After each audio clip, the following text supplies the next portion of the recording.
Commence par la Côte d'Ivoire où avant et après la marche du 9 août, une répression à bas bruit se met en place contre les cadres de l'opposition mais également contre les activistes de la société civile. On regarde un petit magnéto.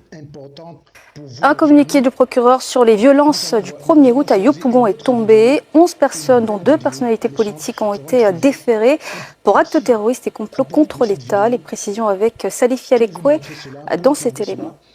Ancien ministre de la Défense, Moïse Lida Kwasi, et l'ambassadeur à la retraite, Koné Boubacar, tous cadres du PPACI, le Parti des peuples africains Côte d'Ivoire, de même que 9 autres personnes ont été déférées ce lundi à la section antiterroriste du tribunal d'Abidjan pour une information judiciaire.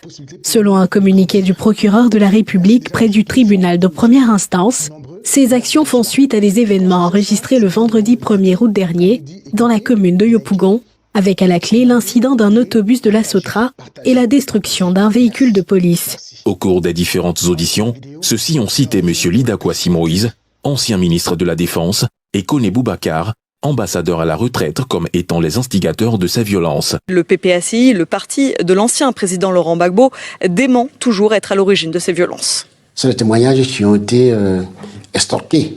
Les premiers camarades détenus n'ont jamais eu l'assistance de l'avocat. Nous n'avons jamais connu les destinations.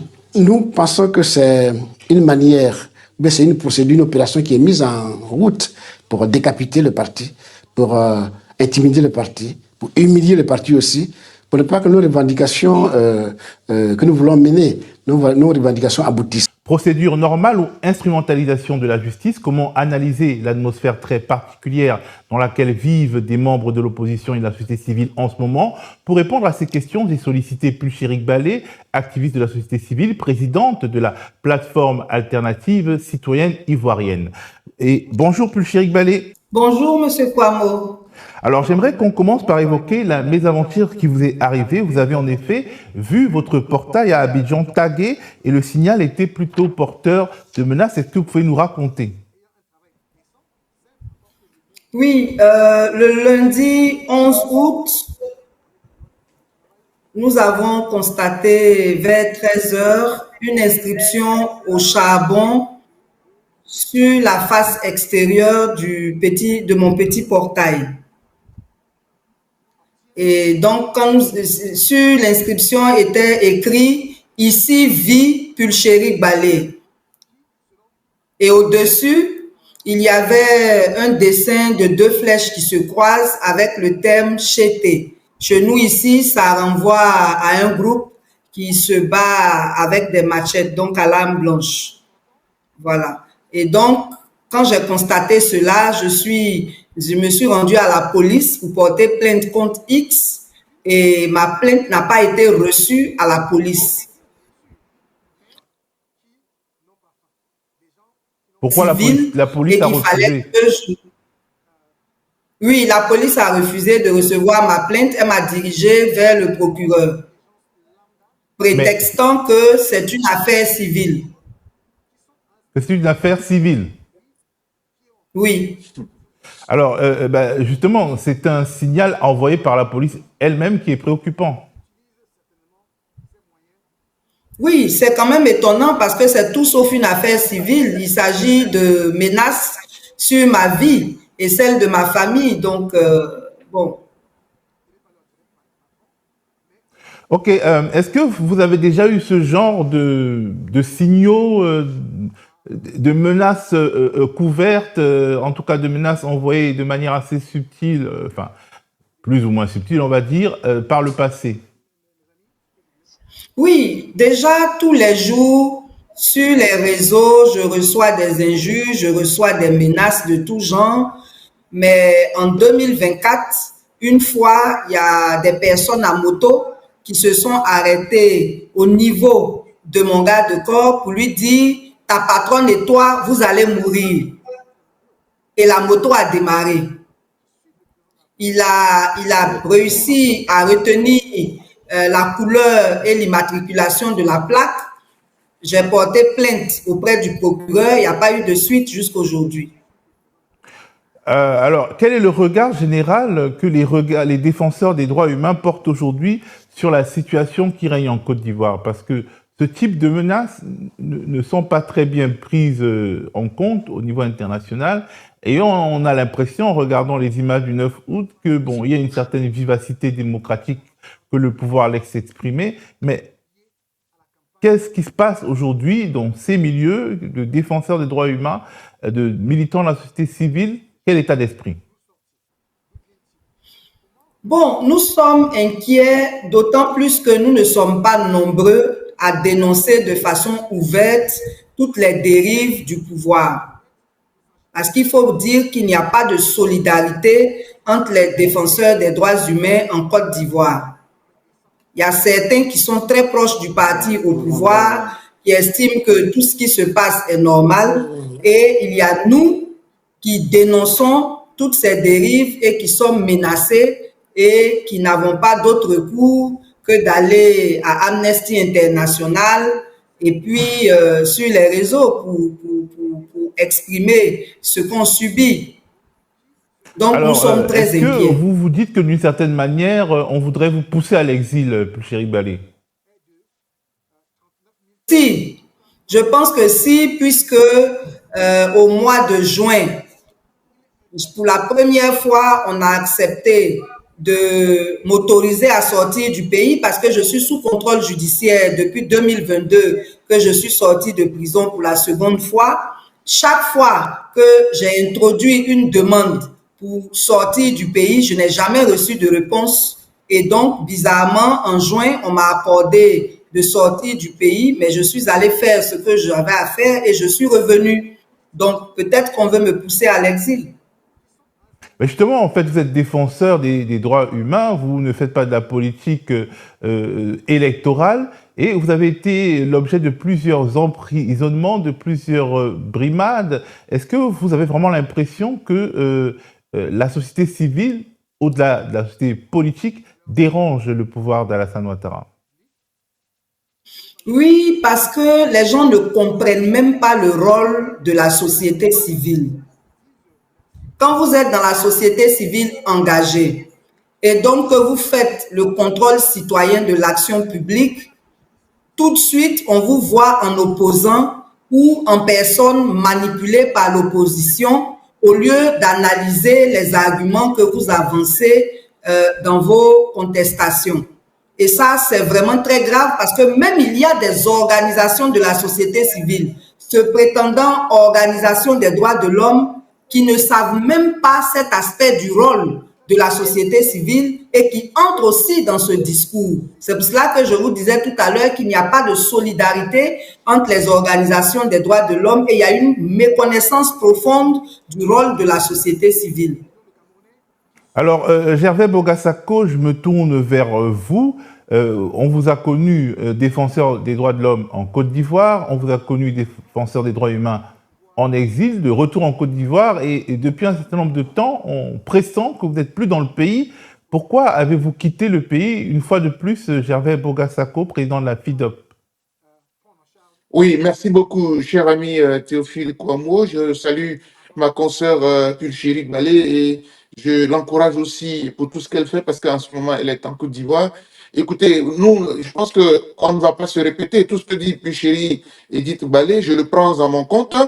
Et puis, faire comprendre à tous et à toutes qu'on a quand même une certaine expérience. Moi, j'ai eu la chance d'appartenir à la première organisation de défense des droits de l'homme de Côte d'Ivoire, qui a été créée par d'illustres personnalités universitaires, notamment la LIDO, la Ligue ivoirienne des droits de l'homme de Côte d'Ivoire. C'est là-bas que j'ai fait mes classes et j'y ai passé 10 ans à Boaké, depuis 1994 jusqu'en 2005.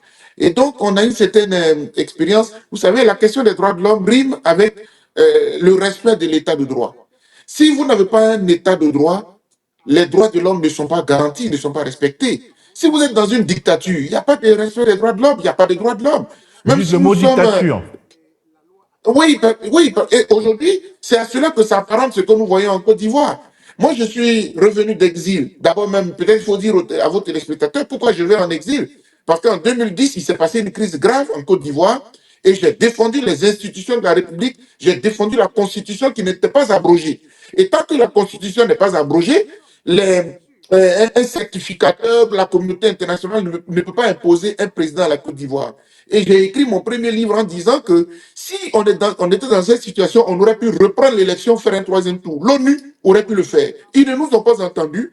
Il y a eu finalement 3000 morts. Et parce que j'avais pris la position que j'ai prise, ça m'a valu dans l'an d'exil. J'ai passé 10 ans, on a manifesté à travers le monde pour que la communauté internationale, notamment la CPI, comprenne qu'on ne peut pas condamner le président Laurent Gbagbo et Charles Blé Goudé seuls pendant que le camp en face n'était pas au rendez-vous. Finalement, le président a été acquitté avec Charles Blé Goudé, mais aujourd'hui, on reste sur notre fin. Le camp Ouattara n'a jamais été poursuivi. Et on est rentré. Alors, je rentre d'exil le 9 juillet 2021. Immédiatement, je suis convoqué par le procureur chez un juge d'instruction. Et puis, on me cite un certain nombre de chefs d'accusation, terrorisme, atteinte à la sûreté de l'État, vol, casse des urnes pour quelqu'un qui était en exil. Et donc, depuis cette date-là, le 27 juillet 2021, je suis placé sous contrôle judiciaire. Mais jamais de procès pendant 4 ans. Aucune enquête, rien du tout. Et chaque fois que je devais sortir du pays, il fallait que le juge m'autorise parce que j'ai de la famille en Italie. Et puis voici que M. Ouattara veut remplir pour un 4e mandat. Alors là, nous avons fait... D'abord, je suis placé sous contrôle judiciaire et tout ça à cause de mon opposition au 3e mandat. Je dois le préciser parce que la crise post-électorale de 2010 est terminée, on est rentré. Le 3e mandat, un temps, on l'avait combattu et c'est pour cela que j'ai été placé sous contrôle judiciaire. Et aujourd'hui, on nous annonce encore un 4e mandat. C'est toujours dans la continuité de la violation de la Constitution. Mais droits de l'homme et démocratie vont ensemble. Moi, je ne peux pas être un défenseur des droits de l'homme et puis accepter que quelqu'un viole la Constitution pour remplir pour un 4e mandat. Et peu importe ce que ces juristes ont dit, d'ailleurs, ils ont trahi la Côte d'Ivoire. Parce qu'ils avaient dit à tout le monde que M. Ouattara n'allait jamais faire un 4e mandat. Bref, et c'est pour cela que le 13 juillet, et le 13 juin, autant pour moi, c'est le directeur général de la police nationale de Côte d'Ivoire qui m'envoie un message de menace parce que nous avions fait une conférence de presse pour dénoncer l'annonce du 4e mandat. Et donc, j'ai été interpellé par lui avec des menaces. Et puis, je lui demande, mais qu'est-ce qu'il veut insinuer par le message qu'il m'envoie? Et 1 heure après, c'est le préfet de police d'Abidjan qui me téléphone pour me dire qu'il souhaiterait que je passe à ses bureaux. J'ai dit, est-ce que c'est une convocation? Parce que j'ai mon avocat, on n'a pas reçu de convocation. Il a dit qu'il voulait forcément me voir.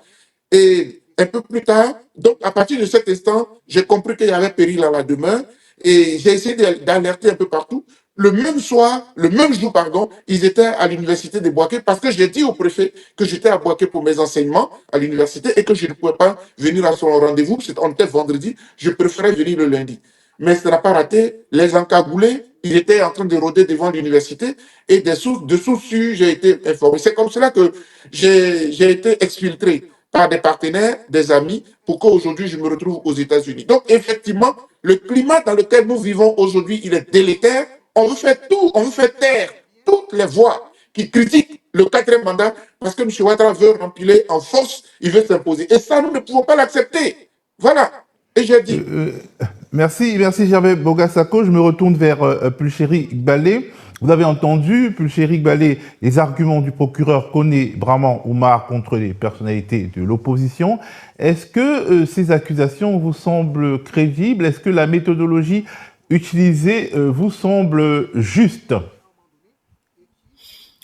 Si vous me permettez, avant de répondre à cette question, je voudrais souligner la gravité de la stratégie du pouvoir en place pour vraiment brimer les libertés. Déjà en 2019, le code pénal a été modifié. Pendant que la Constitution nous garantit dans son article 20 la liberté de réunion, d'association et de manifestation pacifique, dans ce code pénal en 2019, on insère de nouveaux articles 196 à 199 qui soumettent les manifestations à autorisation. Et c'est ce qui est utilisé jusqu'aujourd'hui pour que les autorités administratives se permettent d'annuler ou de refuser des manifestations pacifiques. Ensuite, en 2020, on a eu l'épisode du 3e mandat. Je vais passer dessus parce que tout le monde sait ce que c'était. C'est d'ailleurs pour cela, pour avoir contesté cela, que nous, on a fait la prison pour la première fois. Mais ce qui est plus grave par rapport à la société civile, c'est que depuis 2019, l'Union européenne a financé l'élaboration d'une nouvelle loi pour la société civile et tous les acteurs de la société civile avaient été impliqués dans la conception de cette nouvelle loi. Et il y a eu plusieurs ateliers et séminaires. Après la COVID, le dernier atelier a eu lieu en septembre 2021. Et pendant que nous étions dans l'attente d'une proposition, d'un avant-projet de loi, à notre grande surprise, le 12 juin 2024, le président prend une ordonnance, soit dit-on pour organiser la société civile, mettant carrément de côté ce projet d'élaboration d'une nouvelle loi. Et dans cette ordonnance, ils ont écrit dans l'exposé des motifs qu'ils ont consulté la société civile. Quelle société civile? En tout cas, moi et plusieurs organisations de la société civile n'avons pas été associées. Et dans ce texte qui dit organiser la société civile, on n'a pas exposé sur les droits et devoirs de la société civile, mais il ressemble à un pénal bis qui nous réprime à tout point de vue. Je ne peux pas entrer dans tous les détails de peur de prendre trop de temps, mais cette ordonnance a été ratifiée par l'Assemblée nationale et le Sénat et aujourd'hui, c'est une loi.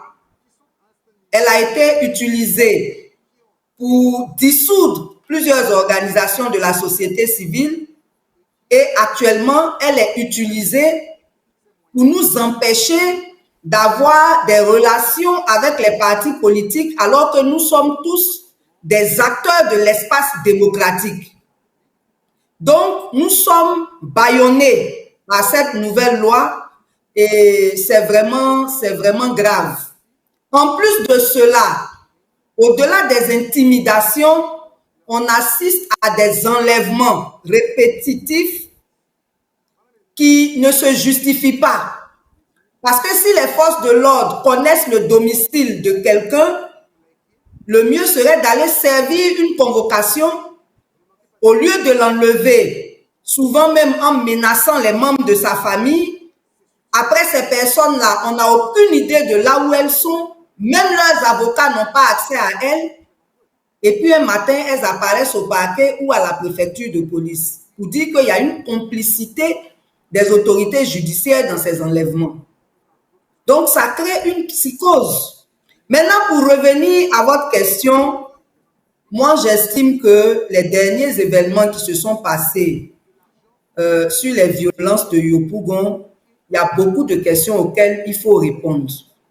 Parce que avant ce jour du 1er août 2025, le phénomène des microbes existait déjà en Côte d'Ivoire. Ce sont des groupes de jeunes gens armés à l'arme blanche qui s'en prennent aux individus, ou en tout cas qui s'en prennent à tout le monde. Donc ça existait déjà. Et ceux qu'ils ont montrés dans les événements de Yopougon ressemblent à ces microbes. Maintenant, est-ce que les cadres de l'opposition sont vraiment impliqués dans ces faits? Bon, on nous a présenté des témoignages à la télévision. Reste à savoir si c'était des témoignages volontaires ou c'est des témoignages sous la contrainte. Toujours est-il que je ne dispose pas d'éléments pour en juger réellement, mais une chose est sûre, la justice est instrumentalisée en Côte d'Ivoire contre la société civile et contre l'opposition. Alors, je reviens vers vous, Gervais Bogassako. Vous avez vu aussi la justice qualifiée de justice spectacle qui a eu lieu pour finalement conduire à l'inculpation d'un certain nombre d'acteurs politiques de premier plan et les affubler du chef d'accusation infamant de terrorisme. Quel est le regard que vous portez sur tous les événements qui ont conduit à ce résultat? Cher ami Théophile, moi je suis très inquiet. Je suis très inquiet pour notre pays parce que l'état des droits repose sur une justice juste, équitable. Malheureusement, comme ma consoeur vient de le développer, la stratégie du pouvoir Ouattara, c'est vraiment d'instrumentaliser l'appareil judiciaire à tout point de vue, en prenant des lois liberticides, des lois bâillonnantes qui verrouillent les libertés. Une société civile qui est contrôlée. La plupart de nos organisations ne sont pas financées. Et le pouvoir, dans cette loi, dans cette nouvelle loi sur la société civile, veut contrôler jusqu'aux faits et gestes de la société civile. On dit que le ministre de l'Intérieur a un pouvoir de dissoudre des organisations. C'est du jamais vu. Parce que la Constitution nous donne des droits en l'article 20, et puis un ministre peut venir dissoudre une organisation. Mais c'est pas. Je vous assure que c'est vraiment la stratégie utilisée par le pouvoir Ouattara. Verrouiller la justice. Et ce qui est très inquiétant, lorsque le procureur de la République, qui à la vérité ne doit pas être poursuivre uniquement qu'à charge, il a choisi son camp. Et tout ce que nous faisons, c'est-à-dire qu'il est un peu le bras judiciaire, le bras armé pratiquement du pouvoir d'Abidjan. Et c'est pour cela que peut-être qu'on en parlera, mais au niveau de la FIDOP, on pense on a réfléchi, on a pris une décision, et tout à l'heure j'en parlerai. Mais c'est très inquiétant. Le procureur poursuit à tout va. Je l'ai vu, pas seulement dans le communiqué qu'il a élaboré, mais en analysant les événements de Yopougon, la marche gigantesque qui a eu lieu le 9 août dernier. Le procureur dit qu'un certain nombre de propos ont été tenus et qu'il va visionner les vidéos pour poursuivre les gens, etc., etc. Je suis inquiet. Je suis inquiet parce que, d'abord, on peut regarder les propos qui ont été tenus et tout ça. Et l'exemple qu'il a donné, c'était le piètre exemple. Le pire des exemples à donner. On aurait traité notre président ivoirien de Mossi. Je ne vois même pas où il insulte. Je ne vois même pas en quoi est-ce que si les Mossi par son père, est-ce que les Mossi, les Burkinabés se plaignent quand on le traite de Mossi, les Groussi, les Dagari, et dire à quelqu'un qu'il est Groussi, qu'il est Dagari, qu'il est Mossi, qu'il est Dida, comme moi, où est l'insulte? Où est Bon, la tête globalement, à l'autorité de l'État? c'est peut-être parce que en raison de l'histoire récente et des accusations qui ont émergé sur l'affiliation d'Alassane Ouattara. Bon, il y a voilà une gêne et des amalgames qui sont faits, notamment avec une sorte de poussée xénophobe, d'autant plus que bon, d'un point de vue ethnique, les Ouattara ne sont absolument pas des mots. Peut-être que c'est pour ça. Je ne vous apprends rien. Quand dans une foule, et puis bon, maintenant, je ne sais pas comment il va faire, parce que c'est toute une foule qui chantait pratiquement. Comment il va faire? Il va ramasser pratiquement le million de manifestants, là, les mettre en prison. Je m'en vais vous dire que dans notre pays, il y a un ministre du gouvernement, un certain Sérédier. Je crois que c'est, non, enfin, je ne sais pas, Sérédo. Excusez-moi de parler plutôt de notre capitaine Sérédier. C'est un certain Sérédo qui a carrément, au cours d'un meeting, tensé un leader de politique, notamment M. Tidjane Thiam, pour ne pas le nommer. Le procureur, même s'il estime que le ministre est en fonction, il ne peut pas l'arrêter, mais au moins, il aurait pu sortir un communiqué. Ce sont ces deux poids, deux mesures-là qui font qu'on voit très clairement que nous sommes tous en danger. Et puis, il a cité l'exemple de M. Joël Nguessan. Mais on est tous en estimant que c'est un ministre, ancien ministre des droits de l'homme, du pouvoir, ancien porte-parole du pouvoir. Donc, l'ayant arrêté, il veut dire qu'il est objectif et dans les deux cas. Non, M. Joël Nguessan, là, le RADP même l'a laissé faire parce qu'il est en disgrâce dans son régime. Parce que c'est un incontrôlé, c'est quelqu'un qui critique, quelqu'un qui ne peut pas accepter qu'on bride les Ivoiriens. Il a fait seulement une remarque en estimant que dans tout ce qui est arrivé à la Côte d'Ivoire, l'appareil judiciaire a sa part de responsabilité. Parce que des décisions de justice qui excluent M. Laurent Gbagbo, des décisions de justice qui excluent M. Tidjane Thiam, qui excluent M. Blé Goudé, qui excluent M. Guillaume Soro, en fait, le pouvoir utilise la justice pour atteindre ses objectifs. Et donc, nous, on ne peut pas accepter cela. C'est pour ça que je pense qu'il est bon que si la justice ivoirienne est verrouillée, peut-être qu'il faut qu'on passe à la justice internationale. Et là, nous sommes en train d'élaborer un projet. On va saisir le procureur de la République. Parce qu'il faut que le procureur de la CPI, la Cour pénale internationale, je vous l'ai dit, pas celui de la Côte d'Ivoire. On est à une autre phase parce que si on y prend garde, mon cher Kouamouo, la Côte d'Ivoire est en train d'aller dangereusement dans la même situation de 2010. Et ça, je suis vraiment au regret de le dire, parce que là, tous les ingrédients sont là. Et si la communauté internationale ne se mobilise pas, après, c'est elle qui va venir dire, oui, une poste électorale. Mais avant, qu'est-ce qu'on fait? Et donc, le procureur sera saisi. Et nous avons vraiment élaboré la question, mais j'y reviendrai tantôt, si vous voulez. Alors, d'une certaine manière, la perception peut être floue. On a l'impression que le pouvoir ivoirien souffle le chaud et le froid parce qu'il a autorisé la marche du week-end dernier. Et ça a été diffusé mondialement, mais il envoie en même temps des signaux contradictoires. Comment analysez-vous ce jeu, Gervais Bogassako? Assez fin pour voir que est-ce que le pouvoir d'Abidjan avait le choix. Je pense que ce sont les organisateurs qui ont été futés et qui ont eu du tact. Parce que quand ils sont allés aux négociations, le pouvoir d'Abidjan a carrément annulé la manifestation. À la grande surprise de tous d'ailleurs.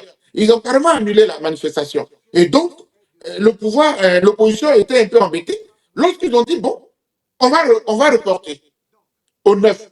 Et à ce moment-là, ils ont informé, et la communauté nationale et internationale regardait le pouvoir. Parce que les arguments avaient été donnés, selon lesquels il y a l'indépendance, les policiers ne sont pas disponibles suffisamment pour encadrer la marche comme il se faudrait. Donc, voilà. Et donc, les organisateurs disent, on remet au 9. Vous imaginez si au 9 encore, ça avait été annulé, mais vous allez voir que, parce que je dis toujours que lorsque vous empêchez le peuple de jouir de ses libertés, de jouir de ses droits, vous le poussez à agir hors la loi, à devenir hors la loi. Et je pense que le pouvoir a bien compris, M. Ouattara a bien compris. Et là, vous avez vu, les gens étaient agacés. Moi, je n'ai pas vu, à part les manifestations que M. Charles Blé Goudé, à l'époque, organisait sur la place de la République, je n'avais jamais vu autant de personnes dans une rue manifestant pour leur liberté, pour les droits de l'homme, pour la démocratie dans leur pays. Et donc, je pense que le pouvoir a reculé. Et maintenant, ils utilisent, et c'est pour cela qu'ils envoient maintenant le procureur pour casser la ferveur générale, pour que peut-être que les gens aient peur pour une autre manifestation. Mais ils doivent déchanter. Parce que ce qui a commencé là, je pense que les Ivoiriens sont dans une système logique. Si on vous suit, il y a de fortes chances que la marche de dimanche prochain, la marche du 16, la marche du week-end prochain, pardon, de samedi prochain, que cette marche soit interdite. Ah non, il n'y a pas de marche. C'est une manifestation, pardon, c'est une manifestation. Oui. Non, c'est un rassemblement et je pense que ça avait été déjà validé parce que si le PPACI a donné la date, ça veut dire que c'est une date qui avait été déjà retenue. Je pense qu'il faut faire quand même la différence entre marche et puis meeting. Et puis, ce serait quand même compliqué qu'on interdise un meeting dans un endroit clos qui s'appelle la place Figayo du Yopougon. Et ça, c'est vraiment, il n'y aurait pas d'argument. Par contre, la marche, on a pu les comprendre parce qu'on estime que marcher sur le boulevard Félix Houphouët-Boigny depuis Makori jusqu'à la place de la République, et puis bon, selon eux, la place de la République n'est pas loin de la présidence de la République, l'un dans l'autre. Bon, et puis surtout, il y avait l'indépendance. Donc, je pense que les organisateurs ont eu raison de suspendre les manifestations, mais pour le 16, je pense que ça, c'est autre chose. Et chaque fois qu'ils auront ces attitudes, j'allais dire, de vouloir brimer, de vouloir interdire, mais ils vont toujours alimenter les populations ivoiriennes, parce qu'il n'y a même pas que les politiques. Le mouvement trop, c'est trop là. Moi-même, je fais partie du mouvement trop, c'est trop. Parce que j'estime que trop, c'est trop. Il y a eu trop de violations de la Constitution, en même temps qui conduisent à des morts. Et moi, je préfère être alarmiste. Je préfère parler maintenant pour éviter, en tout cas, qu'il y ait un seul mort en Côte d'Ivoire, encore une fois. Et donc, on est dans ce combat-là, et j'espère que le pouvoir d'Abidjan va comprendre. Chéric Balé, qu'est-ce qu'on peut attendre des jours et des semaines à venir, selon vous? Qu'est-ce que vous sentez sur le terrain, un terrain qui est compliqué aujourd'hui, où vous prenez beaucoup de précautions en termes de sécurité? Qu'est-ce que vous pressentez? Chéric Balé? Chéric Balé, manifestement déconnecté, nous n'aurons pas son mot de la fin, mais bien entendu, nous aurons d'autres occasions de discuter avec cette membre éminente de la société civile ivoirienne qui a payé le prix cher pour son engagement. Merci Gervais Bogassako, merci Chéric Balé. Alors, maintenant que vous avez regardé, vous avez écouté, vous avez suivi, vous avez liké et vous avez partagé, merci de l'avoir fait, car nous comptons toujours sur vous. Nous sommes arrivés à la fin de la vidéo, mais nous comptons toujours sur vous. Donnez vos commentaires, dites ce que vous pensez. Si vous avez une critique à faire, faites-le. Nous recommandons ces commentaires, nous répondons à tous vos commentaires et nous acceptons toutes les critiques. Merci pour ceux qui ont partagé, qui continuent de partager, qui like, qui écoutent nos vidéos, qui écoutent nos publications, qui like, qui commentent et qui partagent, comme nous vous le recommandons, nous le demandons. Merci beaucoup pour tout cela et nous espérons qu'avec vous, nous grandirons et nous irons loin, car il n'y a que vous seuls qui pourrez nous aider. Merci.